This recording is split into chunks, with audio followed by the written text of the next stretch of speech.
He laughed at the young man in front of everyone, but when the engine roared back to life, the crowd fell silent and the millionaire's past came rushing back. Don't forget to like, share, and subscribe to Black Inside USA for more powerful emotional stories that touch your heart and inspire your soul. In a world where stories speak louder than words, this is Black Inside USA. Real emotions, real people, real change. It was one of those bright California afternoons where luxury cars gleamed under the sun, and people came dressed in pride more than fashion. Outside the glass mansion of Edward Marston, a self-made millionaire, the crowd gathered to celebrate his latest business milestone, the launch of his new supercar brand, Marston Motors. Edward, wearing a sharp green suit that screamed wealth, stood proudly beside his golden Ferrari, the car that symbolized his success. Cameras flashed, laughter echoed, everyone admired him, but just then, a small commotion started at the edge of the crowd. A young man, dressed in a black leather jacket and holding a dirty towel, tried to make his way through the onlookers. His name was Marcus Hayes, a local auto mechanic known for fixing what others said was beyond repair. He wasn't rich, but he had a heart full of integrity and hands that told stories of hard work. "Hey, you can't be here," one of Edward's guards said, stepping in front of him. "I'm not here to cause trouble," Marcus replied calmly. "I just wanted to see the car up close. I've never seen one of these in person." Edward, overhearing, smirked and waved the guard away. "Let him through, maybe he wants to see what real success looks like." The crowd chuckled softly. Marcus stood silently, his eyes tracing the curves of the Ferrari, not with envy but with admiration.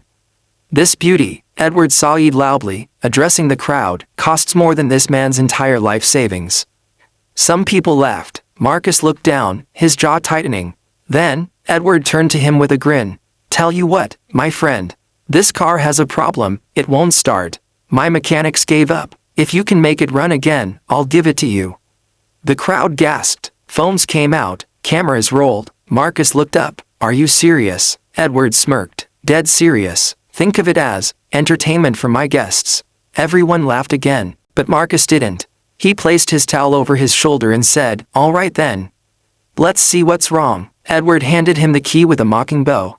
"Show us what your magic hands can do." Marcus opened the car door, his reflection flickering in the golden paint. As he sat in the driver's seat, the laughter faded a little. His calmness was unsettling. He popped open the hood, inspected the engine, and within seconds, his sharp eyes noticed something others had missed, a disconnected sensor wire. It wasn't a major issue, but it was hidden behind a sleek panel that only someone truly experienced could find quickly. "Need any help?" Edward sighed sarcastically. Marcus ignored him and began tightening the loose connections, his fingers moving confidently. He murmured softly, "Every machine has a heart.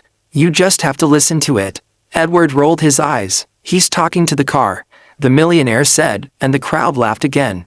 After a few minutes, Marcus closed the hood and walked calmly toward the driver's seat. He turned the key. For a second, silence. Then, vroom, the Ferrari came to life with a thunderous roar. The crowd gasped and erupted into applause. Edward's smile vanished. His own professional team had spent 2 days trying to fix it, and this man did it in 5 minutes.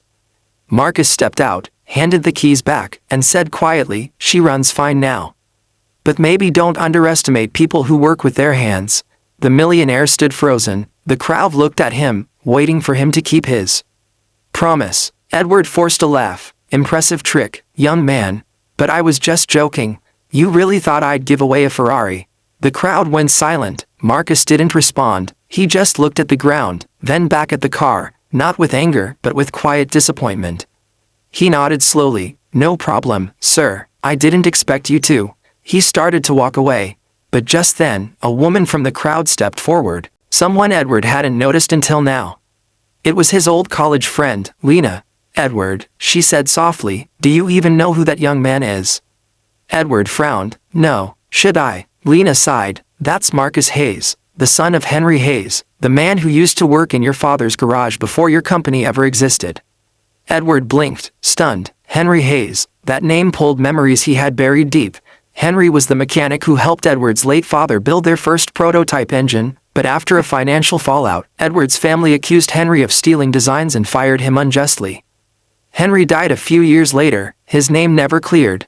And now, his son, the boy who grew up in that same small garage, stood right there, fixing the car that represented Edward's empire. The crowd sensed the tension. Marcus stood a few feet away, unaware of the history that had just been revealed. Edward swallowed hard, his voice cracked as he said, "You're Henry's son."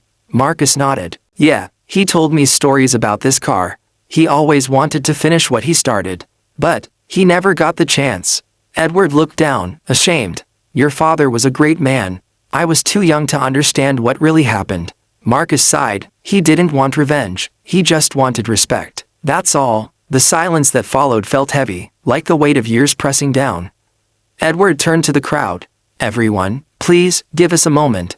The people slowly stepped back. Edward walked over, placed the Ferrari keys in Marcus's hand, and said quietly, "A promise is a promise. The car is yours." Marcus shook his head. "I don't need it. What I need is for you to remember my father the right way." Edward blinked back tears. "Then let me do that. Let me make things right." Days later, headlines spread across social media. Millionaire honors late mechanic who built his dream. Edward renamed his new model the Hayes Edition, dedicating it to Henry Hayes and his son. He offered Marcus a lead position in his company's engineering department, not as charity but out of respect. At first, Marcus refused. But when Edward visited his small garage again, not with cameras but alone, he said, "My father always said, the real engine of success isn't money, it's heart. You reminded me of that. I need someone like you to keep this company's soul alive." Marcus finally agreed. Months later, during a public event, the same golden Ferrari, now fully restored, was displayed again. But this time, the plaque beside it didn't read Marston Motors. It read, "In memory of Henry Hayes, the man who taught machines to live and hearts to listen." The crowd applauded. Edward looked at Marcus, now standing proudly beside him, and whispered, "I thought I was giving you a car. But you gave me back my conscience." Marcus smiled. "That's worth more than any Ferrari." And from that day, their story became a reminder that wealth can buy a car, but only respect can rebuild a legacy. Never judge a person by what they wear or where they come from, because one day, the person you look down on might be the one to lift you up. If this story touched your heart, don't forget to hit like, share, and subscribe to Black Inside USA, where every story has a soul.